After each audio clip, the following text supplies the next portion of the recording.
Assalamualaikum, nama saya Muhammad Iqbal bin Muhammad Luqman, nombor matrik S62882 dari Sarjana Muda Marine Biologi dari grup subjek NCC 3053 grup 6, dan saya ingin membentangkan tajuk penubuhan Malayan Union. Malayan Union merupakan salah satu usaha British untuk menghapuskan negara dan bangsa Malaysia yang telah dibina sejak zaman Kesultanan Melayu Melaka. Kemerdekaan bermaksud bebas daripada penjajahan, kurungan atau naungan serta mampu berdiri dengan sendiri tanpa bergantung pada yang lain. Penubuhan Malayan Union bermula pada 1 April 1946. Pada tahun 1946, Tanah Melayu telah diletakkan di bawah sistem pentadbiran yang dikenali sebagai Malayan Union bagi menggantikan pemerintahan sementara iaitu pentadbiran Tentera British atau BMA. Penubuhan Malayan Union ini telah menetapkan Tanah Melayu sebagai sebuah negara naungan negara jajahan British sepenuhnya dengan diketuai oleh seorang Gubernur British. Di bawah pentadbiran ini, Sultan-Sultan Melayu telah kehilangan kedaulatan dan kuasa-kuasa ke atas negeri-negeri masing-masing. Ianya terhad kepada soal agama Islam dan adat istiadat dalam negeri sahaja. Perlembagaan Malayan Union juga telah memberikan hak kewarganegaraan yang saksama tanpa mengira bangsa dan asal keturunan melalui prinsip jus soli. Akibat daripada tentangan yang kuat dan berterusan daripada orang-orang Melayu mengenai penubuhan Malayan Union, suatu jawatan kuasa kerja telah ditubuhkan pada Julai 1946 bagi merangka sebuah perlembagaan yang baru yang dapat diterima oleh orang Melayu. Draft perlembagaan tersebut telah disiapkan pada bulan Disember 1947 menjadi asas kepada Perlembagaan Persekutuan Tanah Melayu yang telah ditandatangani pada 21 Januari 1948.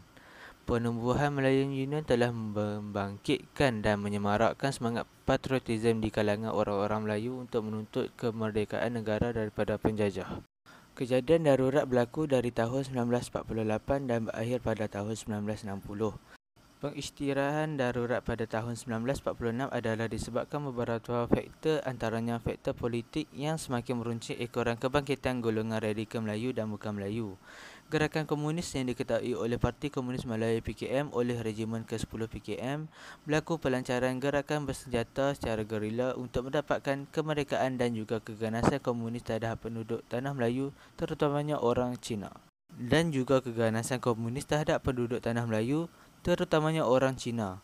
Kerajaan British juga mula telah mengambil langkah supaya Tanah Melayu mencapai status berkerajaan sendiri. Darurat telah mempercepatkan lagi proses kemerdekaan di Tanah Melayu. Kemerdekaan. Pilihan raya persekutuan pertama telah diadakan pada 27 Julai 1955. UMNO, MCA dan MIC telah membentuk parti perikatan untuk menghadapi pilihan raya tersebut. Tunku Abdul Rahman mengetuai rombongan merundingkan kemerdekaan Persekutuan Tanah Melayu di London dari 18 Januari hingga 8 Februari 1956. Rombongan ini terdiri daripada 4 wakil Raja-Raja Melayu, 4 wakil Parti Perikatan dan 4 wakil pentadbiran British di Tanah Melayu. Pada 8 Februari 1956, perjanjian merdeka telah dipersetujui dengan menetapkan tarikh 31 Ogos 1957 sebagai tarikh kemerdekaan Persekutuan Tanah Melayu. Pengisytiharaan kemerdekaan telah dilakukan oleh Tunku Abdul Rahman di Padang Pahlawan, Bandar Hilir Melaka pada 20 Februari 1956. Perlembagaan RIK iaitu sebuah Suruhanjaya bebas telah dibentuk untuk mengkaji dan mengubah Perlembagaan Persekutuan Tanah Melayu. Rundingan baling telah diadakan pada 28 hingga 29 Disember 1956 bersama Chin Peng, Setiausaha Agung Parti Komunis Malaya PKM bagi menyelesaikan isu pemberontakan komunis. Tepat 12.30 malam 30 Ogos 1957, bendera Union Jack diturunkan di hadapan bangunan Sultan Abdul Samad dan digantikan dengan bendera Persekutuan Tanah Melayu menandakan negara mencapai kemerdekaan. Pengisytiharan kemerdekaan oleh Tunku Abdul Rahman telah dibuat pada 31 Ogos 1957 di Stadium Merdeka Kuala Lumpur. Pada 16 September 1963, sebuah negara yang dinamakan Malaysia telah dibentuk, terdiri daripada 14 buah negeri termasuklah Singapura. Penyatuan ini membolehkan Singapura bebas daripada cengkaman kolonial British. Namun, Singapura melihat gabungan dengan Malaysia sebagai langkah yang kritikal bagi memastikan kesinambungan wilayahnya untuk berkembang maju. Ketakutan terhadap ancaman dan pengambilan Singapura oleh Komunis menggesa pemimpin utama Malaya pada ketika itu, iaitu Tunku Abdul Rahman Putra Al-Haj, untuk mempertimbangkan balik idea untuk menggabungkan Singapura dan Malaya. Perbezaan ideologi telah menyebabkan berlakunya beberapa konflik politik. Di Singapura, People Action Party (PAP) yang percaya akan kesesamaan untuk semua bangsa kerajaan bersekutu pula mempunyai ideologi yang berbeza, lebih mengutamakan kepada agenda pro-Melayu, iaitu lebih mengutamakan penduduk asal Malaya termasuk kaum Bumiputera yang lain.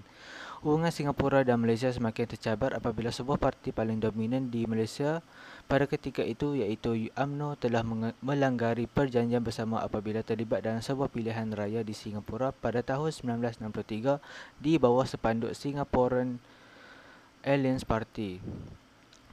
PAP turut melanggari perjanjian sama apabila mereka menyertai pilihan raya persekutuan di Malaysia tahun berikutnya. Tunku Abdul Rahman yakin bahawa perpisahan Singapura adalah satu-satunya cara untuk menyelesaikan masalah perbezaan ideologi tanpa sebarang pertumpahan darah.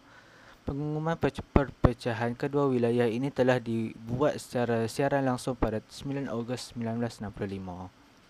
Kesimpulannya, penubuhan Melayu Union telah mengubah pelbagai aspek di tanah Melayu, seperti banyak mengubah struktur tanah Melayu sebagai sebuah kerajaan, menyatukan orang Melayu untuk bangkit berjuang dalam menentang kuasa asing demi menjaga status quo mereka.